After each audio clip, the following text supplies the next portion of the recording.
प्रिय विद्यार्थियों, नमस्ते। राज ज्ञानशाला चैनल पर आपका स्वागत है। आज हम कक्षा 9 की पूरक पाठ्य पुस्तक कृति का भाग 1 के 5वें और अंतिम पाठ किस तरह आखिरकार में हिंदी में आया, इस संस्मरण का अध्ययन करेंगे।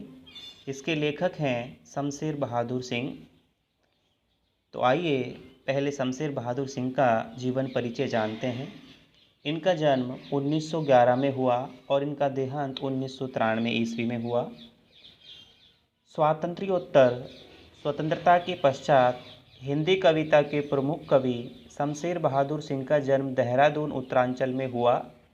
वर्तमान में उत्तरांचल राज्य को उत्तराखंड के नाम से जाना जाता है और शिक्षा देहरादून एवं इलाहाबाद विश्वविद्यालय से हुई। प्रसिद्ध चित्रकार उकील बंधुओं से उन्होंने कला प्रशिक्षण लिया। अनूठे काव्य बिंबों का सृजन करने वाले शमशेर केवल असाधारण कवि ही नहीं, एक अनूठे गद्य लेखक भी हैं। दो आब, प्लाट का मोर्चा जैसी गद्य रचनाओं के माध्यम से उनके विशिष्ट गद्यकार के रूप को पहचाना जा सकता है। प्रमुख कृतियां हैं कुछ कविताएं, कुछ और कविताएं, चुका भी नहीं हूँ मैं, इतने पास अपने, काल तुझसे होड़ है मेरी, ये काव्य संग्रह हैं। कुछ गद्य रचनाएँ, कुछ और गद्य रचनाएँ उनके गद्य काव्य संग्रह हैं, गद्य संग्रह हैं। हाँ, पाठ परिचय देखते हैं। किस तरह आखिरकार में हिंदी में आया। नई और विशिष्ट गद्य शैली में लिखी गई यह ललित गद्य रचना हमें शमशेर के रचनाकार व्यक्तित्व की सादगी और संघर्षों से तो परिचित कराती ही है, कवि हरिवंश राय बच्चन की संवेदनशीलता और उनके प्रति लेखक की आत्मीयता को भी दर्शाती है। अनौपचारिकता और आत्मीयता की खुशबू के साथ इसमें उर्दू गद्य शैली का स्वाद भी है। आशा है विद्यार्थी बिना बोझ का अनुभव किए आनंद के साथ इस पुस्तक को पढ़ेंगे। उनमें सृजनात्मक प्रतिभा का विकास होगा तथा वे संकलित लेखकों की अन्य महत्वपूर्ण कृतियों को पढ़ने के लिए भी प्रेरित होंगे, ऐसी लेखक उम्मीद करता है पाठकगण से। चलिए आगे पाठ की ओर चलते हैं। किस तरह आखिरकार में हिंदी में आया, शमशेर बहादुर सिंह। यहाँ लिखा है, मैं उर्दू और हिंदी का दो आब हूँ। दो आब होता है दो नदियों का मिलन। तो कवि जो हैं उर्दू और हिंदी दो भाषाओं के दो आब हैं। शमशेर बहादुर सिंह जी को हिंदी और उर्दू भाषा का दो आब के नाम से भी जाना जाता है। मैं वह आईना हूँ जिसमें आप हैं, मैं एक नज़्म हूँ। नज़्म होती है कविता। एक दोहा हूँ न जाने किसका हूँ, एक दोहा हूँ न जाने किसका हूँ। ऐसा कवि अपने बारे में जानकारी हमें देते हैं। पाठ की शुरुआत करते हैं। एक ऐसी बात, एक ऐसा जुमला होता है वाक्य, मुझसे कह दिया गया था कि मैं जिस हालत में था उसी हालत में, और जो कुछ 5-7 रुपये मेरे पास थे उन्हीं को लेकर दिल्ली के लिए पहली ही बस जो मुझे मिलती थी चुपचाप उसी पर चढ़ा और चल दिया। तय कर लिया कि हाँ, अब मुझे जो भी काम करना है करना शुरू कर देना चाहिए। दिल में दिमाग में यही समाया हुआ था कि वह काम पेंटिंग है, चित्रकारी। पेंटिंग होती है चित्रकारी। इसी की शिक्षा अब मुझे लेनी है और फ़ौरन लेनी है, जल्दी लेनी है। उकील आर्ट स्कूल का नाम भर मैंने सुन रखा था, दिल्ली में कहाँ है यह पता न था। खैर किस्सा मुख्तसर कि मेरा इम्तिहान लेकर और मेरा शौक़ देखकर मुझे बिला फ़ीस के भर्ती कर लिया गया। बिला फ़ीस होता है बिना किसी फ़ीस के। मुख्तसर होता है सारांश। किस्से का अंश मात्र सुनकर के मेरा इम्तिहान हो गया, परीक्षा हो गई और मुझे बिना फ़ीस के ही भर्ती कर लिया गया। मैंने 2-3 जगहों के बाद करोल बाग में लबे सड़क सड़क के किनारे एक कमरा लिया और रोज़ाना वहाँ से कनॉट प्लेस को सुबह की क्लास में पहुँचने लगा।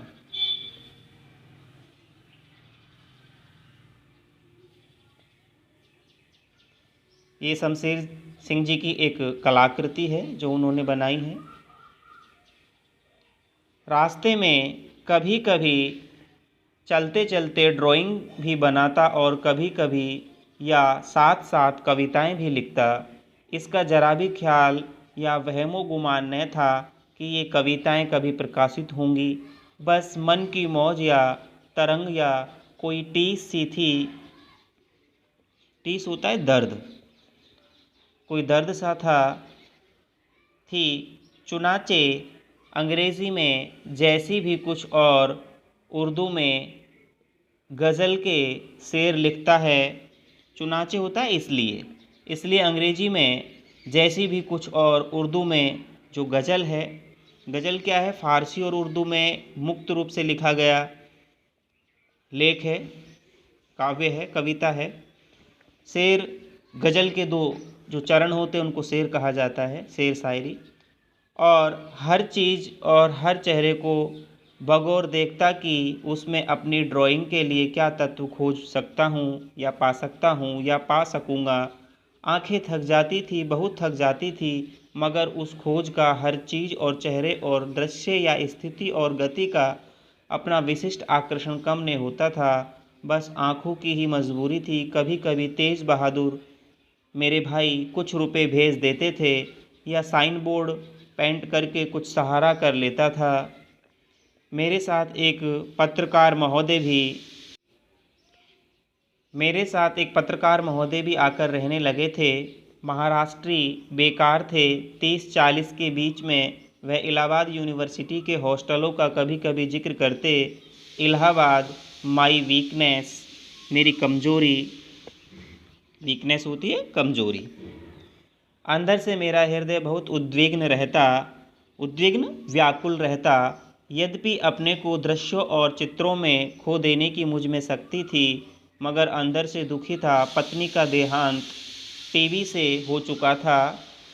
ट्यूबरकुलोसिस होता है बीमारी, टीबी, तपेदिक भी इसको बोलते हैं। दिल्ली की सड़कों पर अकेला, एकदम अकेला, और बस घूमता घूमता कविताएं घसीटता या स्केच और अपनी खोली में आकर अपना अकेलापन खोकर बोर होता। खोली होती है कोठरी, अपनी कोठरी में आकर के अपना अकेलापन खो कर के बोर होता। मन नहीं लगना, उनका मन नहीं लगता था। मेरे कवि मित्र और बीए के सहपाठी नरेंद्र शर्मा एमए कर चुके थे और दिल्ली में एक बार उनसे मुलाकात भी हुई थी। पता नहीं वे कांग्रेस की राजनीति में संलग्न थे या कोई पत्रकारी वसीला होता है सहारा, पत्रकारी का सहारा खोज रहे थे। तभी एक बार बच्चन स्टूडियो में आए। बच्चन अर्थात हरिवंश राय बच्चन, अमिताभ जी के पिताजी थे हरिवंश राय बच्चन। क्लास खत्म हो चुकी थी, मैं जा चुका था। वह एक नोट छोड़ गए मेरे लिए।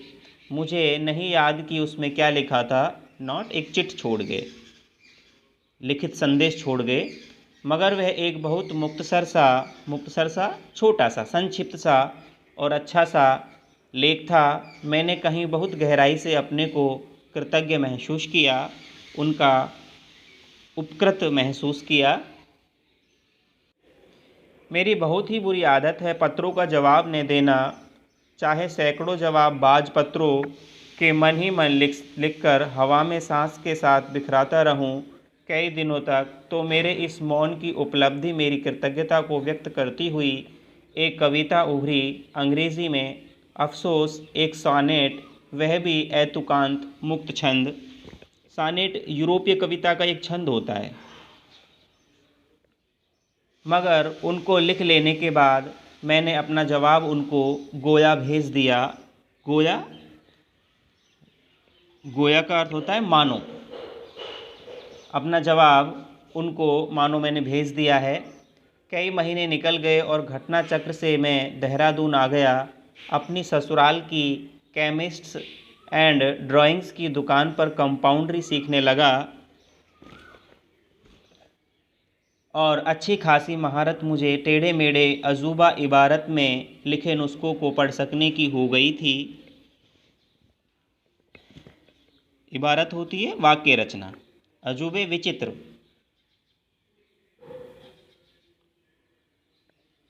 उसी वर्ष गुरुवर श्री शारदा चरण जी उकील ने देहरादून में ही पेंटिंग क्लास खोल ली थी। इनके गुरुजी थे। मेरे सौभाग्य से ये मेरे देहरादून लौटने का बहाना था।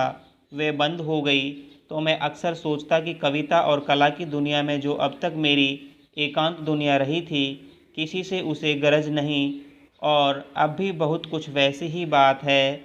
अब मैं कहाँ हूँ, मेरी आंतरिक दिलचस्पियों से किसी को दिलचस्पी नहीं थी और मैं मुंह खोलकर कुछ नहीं कह सकता था किसी से। अपने से बड़ों का, गुरुजनों का अदब लिहाज, मान सम्मान, उनके सामने मुंह ने खोलना शायद मेरी घुट्टी में पड़ा था।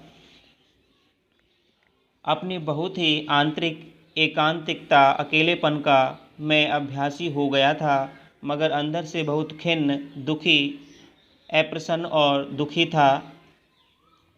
परिस्थिति के साथ सामंजस्य बैठाने की कोशिश कर रहा था।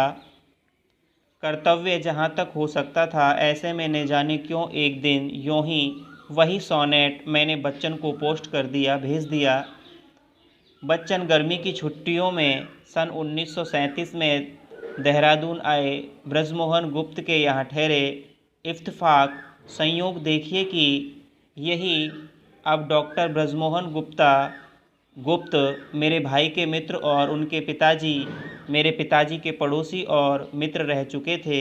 देहरादून में ही ब्रजमोहन के साथ बच्चन डिस्पेंसरी में आकर, डिस्पेंसरी होता है दवाखाना, बच्चन दवाखाने में आकर मुझसे मिले। एक दिन मेहमान भी रहे, एक दिन वो रुके थे, मेहमानी भी उनकी की गई थी। वह बच्चन की शुरू की धूम का ज़माना था। प्रबल झंझावात साथी देहरादून के उसी साल की यादगार है। किस जोर की आंधी आई थी। उफ, कितने बड़े बड़े पेड़ बिछे पड़े थे सड़कों पर। टीन की छतें उड़ गई थी और बच्चन उसी आंधी बारिश में एक गिरते हुए पेड़ के नीचे आ जाने से बाल बाल बचे थे। हम सबका सौभाग्य। आज मैं स्पष्ट देख रहा हूँ कि जो तूफान उनके मन और मस्तिष्क की दुनिया में गुजर रहा था, वह उससे भी कहीं प्रबल था। पत्नी वियोग हाल ही में हुआ था। उनकी पत्नी का जो देहांत हाल ही में हुआ था। और कैसी पत्नी का वियोग, जो इस मस्त नृत्य करते शिव की उमा थी, उमा पार्वती थी। आत्मा से अर्धांगिनी, आत्मा से पत्नी। निम्न मध्य वर्ग के सन 1930 के भावुक आदर्शों और उत्साहों और संघर्षों की युवा संगनी, युवा जीवन साथी। मैं कल्पना ही कर सकता हूँ कि वह कवि के लिए क्या कुछ न रही होगी। एक निश्चल कवि जिसके आर पार आप देख सकते हैं। बात का धनी, वाणी का धनी, हृदय मक्खन, संकल्प फौलाद, ऐसे व्यक्ति की साथी। एक और बरखा की याद आ गई, बारिश की याद आ गई। इस देहरादून की सी नहीं, मगर भरी बरसात की झमाझम बरखा इलाहाबाद की। गाड़ी पर पहुंचना था रात का वक्त। मेज़बान इसरार कर रहे थे, मेहमान जो थे वो आग्रह कर रहे थे, अतिथि आग्रह कर रहे थे, इसरार आग्रह कर रहे थे। भाई इस वक्त कोली ने तांगा, कैसे जाओगे, सुबह तक रुक जाओ। मगर नहीं, बच्चन ने बिस्तर कांधे पर रखा और स्टेशन की तरफ रवाना हो गए। जहाँ पहुँचना था वक्त पर पहुँचे। यहाँ बच्चन जी का चित्र दिया गया है। इलाहाबाद मुझे बच्चन ही खींच कर ला सकते थे। कोई इस संभावना की कल्पना भी नहीं कर सकता था, मैं स्वयं नहीं, और उस पर मैं बच्चन को तब जानता भी कितना था, बराए नाम, सिवाय नाम के। मगर उस परिचय के जितने भी क्षण थे सटीक थे, वे तो मात्र क्षण ही। आजकल की तरह ही मैं बहुत कहीं आता जाता या किसी से मिलता जुलता था। मुझे इसकी कभी कोई ज़रूरत सी न महसूस हुई। शायद ऐसा वहम मुझे था, जो वहम ही था, भ्रम ही था कि मेरी निजी एकांत की दुनिया में मेरे साथ चलने वाला कोई नहीं है। और क्यों हो, खैर ये 36, 37, 37, 38 के साल थे। जी हाँ, तो बच्चन ने मुझसे कहा, तुम यहाँ रहोगे तो मर जाओगे, चलो इलाहाबाद और एमए करो, इत्यादि। और हमारी दुकान पर बैठने वाले देहरादून के प्रसिद्ध डॉक्टर मुझसे कह रहे थे, तुम इलाहाबाद जाएगा तो मर जाएगा। मगर मैं तो देख चुका था कि फेफड़े के मरीजों के लिए, गरीब गुरबा के लिए वह क्या नुस्खा लिखते थे, क्या दवा लिखते थे। नुस्खा, रोग की दवा। Calcium collect 3 times a day, lactate calcium lactate उन दिनों 2 आने में 1 आउंस आता था। आउंस एक माप है। मैं अपने दिल में बेफिक्र था। इलाहाबाद आया तो बच्चन ने क्या किया। बच्चन के पिता मेरे लोकल गार्जियन के खाने में दर्ज हुए। उन्होंने उर्दू फ़ारसी की सूफ़ी नज़मों का एक संग्रह बड़े स्नेह से मुझे दिया था। नज़्म होती हैं कविताएं। उर्दू फ़ारसी की कविताओं का एक संग्रह स्नेह के साथ लेखक को दिया। वह आशीर्वाद अरसे तक मेरे साथ रहा और एक अर्थ में अब भी है। और बच्चन ने एमए प्रीवियस और फाइनल के दोनों सालों का जिम्मा लिया और कहा, देखो जब भी तुम इस काबिल हो जाओ, यानी तुम्हारी नौकरी लग जाए, तब वापस कर देना। चिंता मत करो। न इस काबिल हुआ और न मैंने चिंता की। बच्चन का प्लान यह था कि मैं किसी तरह एक काम का आदमी बन जाऊं। उनके स्वयं अंग्रेजी में फ़ाइनल कर लेने, 10 साल की मास्टरी के बाद और बीटी कर लेने के साथ साथ, बीटी जो है प्रशिक्षण, शिक्षा के लिए प्रशिक्षण कोर्स होता है, बीटी कर लेने के साथ साथ मैं भी यूनिवर्सिटी से डिग्री लेकर फारिग हो जाऊं, ताकि कहीं पैर जमा कर खड़ा हो सकूं। सो कहाँ होना था, कहीं न कहीं है बात पिताजी की सरकारी नौकरी को देखकर मेरे दिल में बैठ गई थी कि नौकरी नहीं करनी है। मैंने कभी कोई तर्क वितर्क अपने आप से नहीं किया। मेरा ख्याल है, और अब मैं साफ साफ देखता हूँ और कह सकता हूँ कि यह बस घोंचूपने की हद थी और पलायन। हिंदू बोर्डिंग हाउस के कॉमन रूम में, साधारण रूम में एक सीट मुझे फ्री मिल गई थी और पंत जी, सुमित्रानंदन पंत जी की सहज कृपा से मैं कभी नहीं भूलूंगा, इंडियन प्रेस से अनुवाद का काम इनको मिला।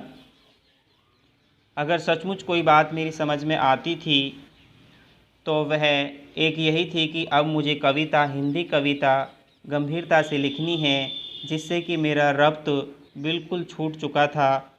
जो रुचि थी, संबंध था, रब्त होता है संबंध, बिल्कुल छूट चुका था। भाषा और उसका शिल्प लगभग अजनबी से हो चले थे।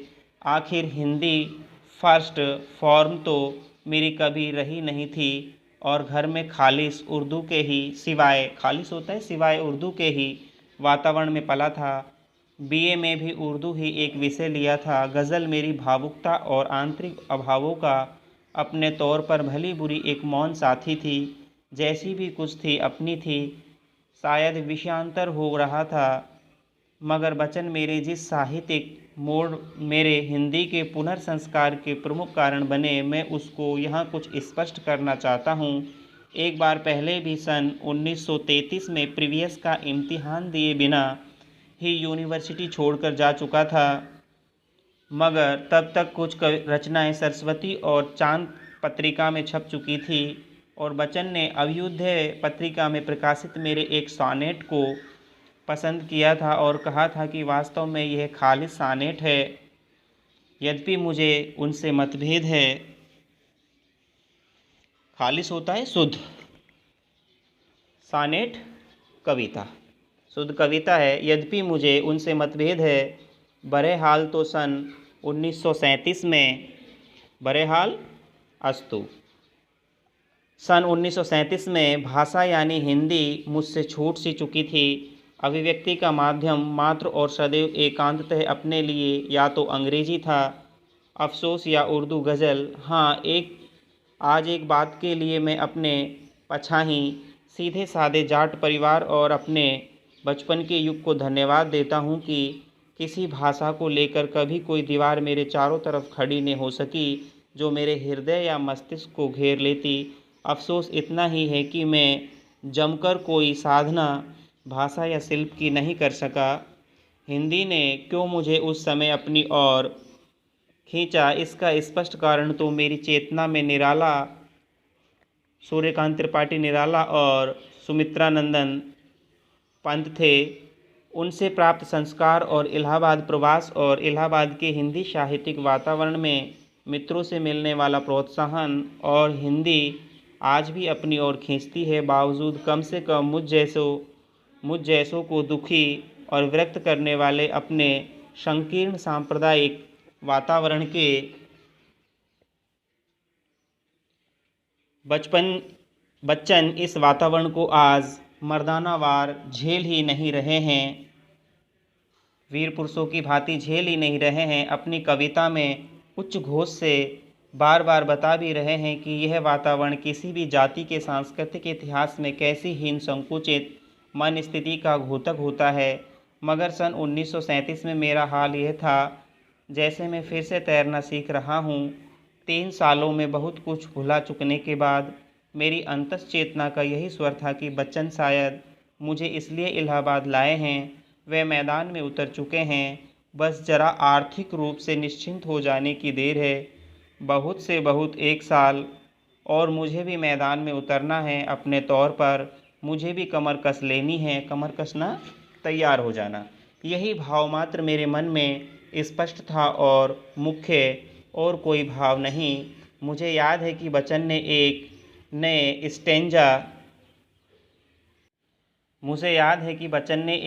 स्टेंजा कविता का एक चरण होता है का प्रकार मुझे बताया था। 14 पंक्तियां सानेट नहीं और तुकों का प्रभावकारी विन्यास,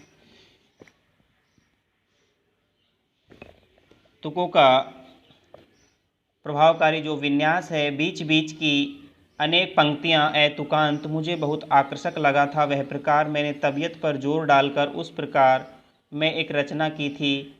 बच्चन को नहीं मालूम किसी को भी नहीं, क्योंकि कभी छपी नहीं। बच्चन के लिए तो वह कविता का एक बंद था, मेरे लिए वह एक बंद पूरी कविता हो गई। मगर मैंने जो लिखा वह वस्तुतः सानेट से अलग रूप नहीं ले सका। बच्चन ने तब तक उस अपने नवीन फार्म में कोई कविता ने रची थी। खैर, बच्चन के निशा निमंत्रण कविता संग्रह है बच्चन जी का। बच्चन के निशा निमंत्रण की कविताओं के रूप प्रकार ने भी मुझे आकृष्ट किया। मैंने कुछ कविताएं उस प्रकार में लिखने की कोशिश की, मगर मुझे बहुत मुश्किल जान पड़ा। 9 पंक्तियां, 3 स्टेंजा, प्राय सभी कवि उस छंद में लिख रहे थे, मुझसे नहीं चला।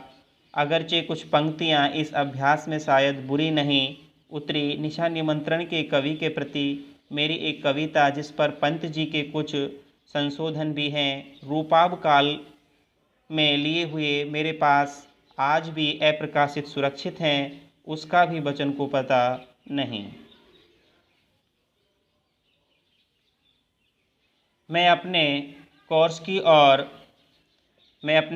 की ओर ध्यान नहीं दे रहा था। इससे बच्चन को क्षोभ था, दुख था, अतः मेरे मन में भी एक स्थायी संकोच। खैर, 2 साल पूरे करके आखिर फाइनल का इम्तिहान मैंने फिर भी नहीं ही दिया। बच्चन के साथ एक कवि सम्मेलन में भी मैं उसी साल गया था, शायद गोरखपुर। मैंने देखा कि कविता में मेरा नया अभ्यास निरर्थक नहीं गया।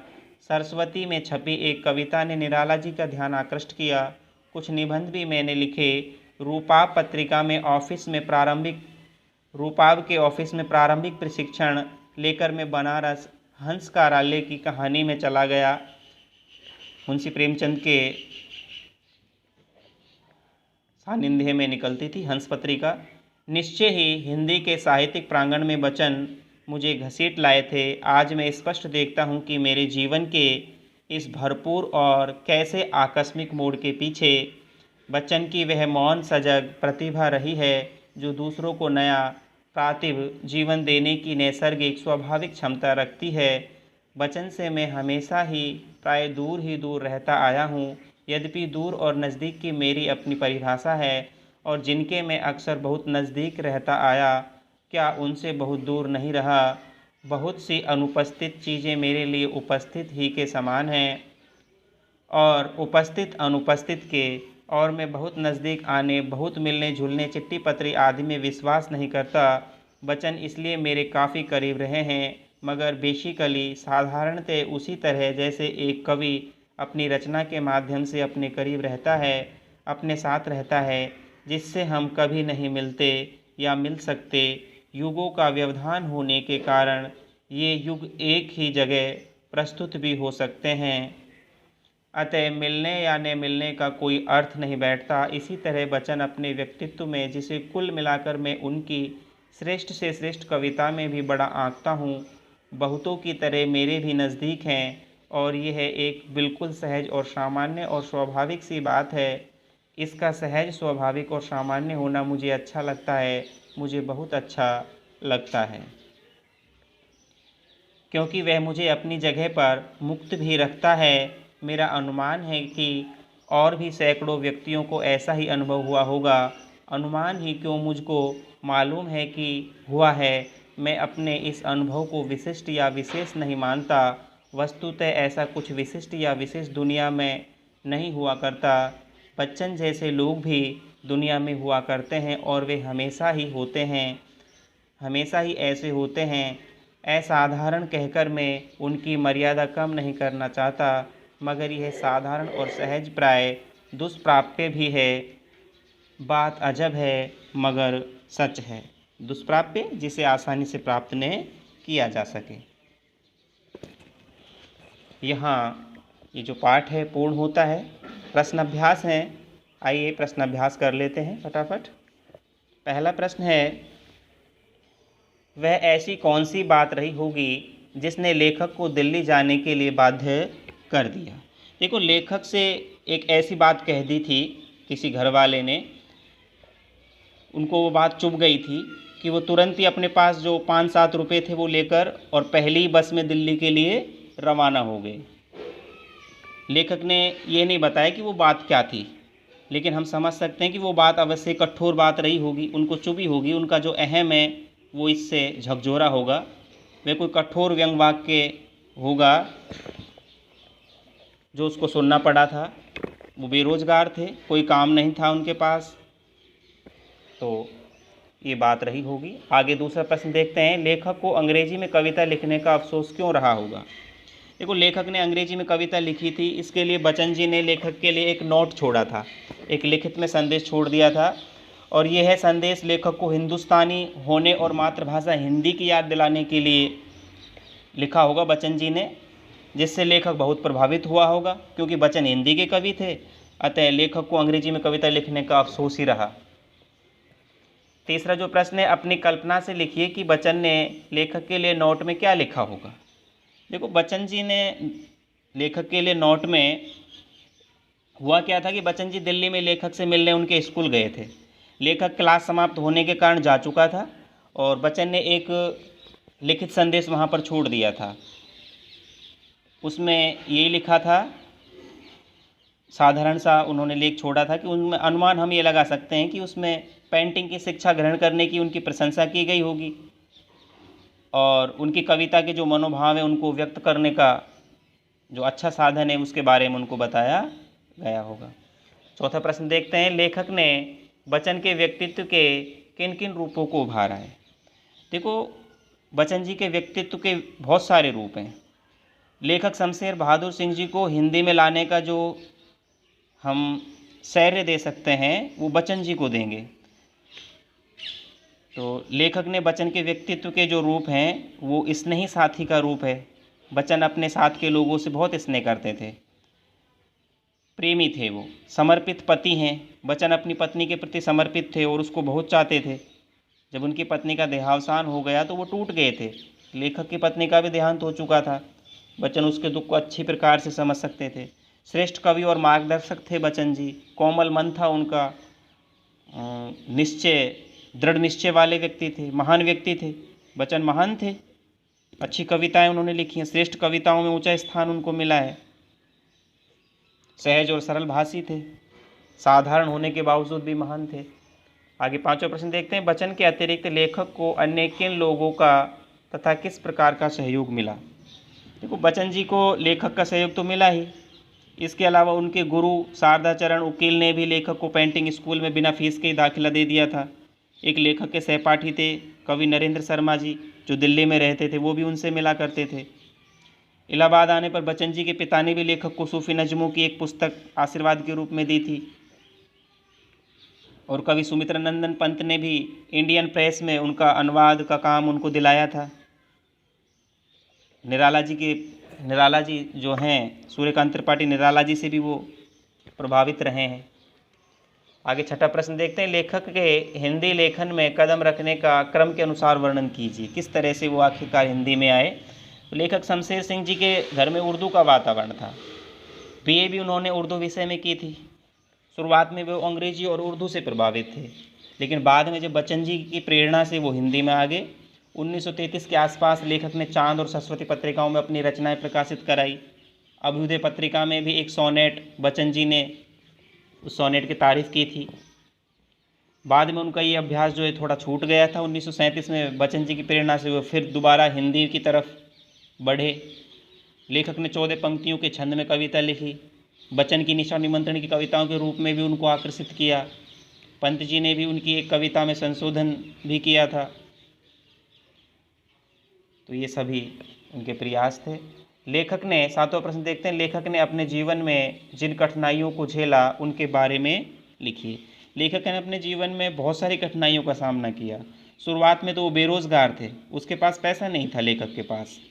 परिवार के लोगों के ताने जो हैं, कड़वी बातें उनको सुननी पड़ती थी। एक बार इसी तरह से उनसे बात सहन नहीं हुई और जेब में मात्र 5-7 रुपये लेकर ही वो दिल्ली के लिए रवाना हो गए। उनके भाई तेज बहादुर उनकी कुछ सहायता कर देते थे।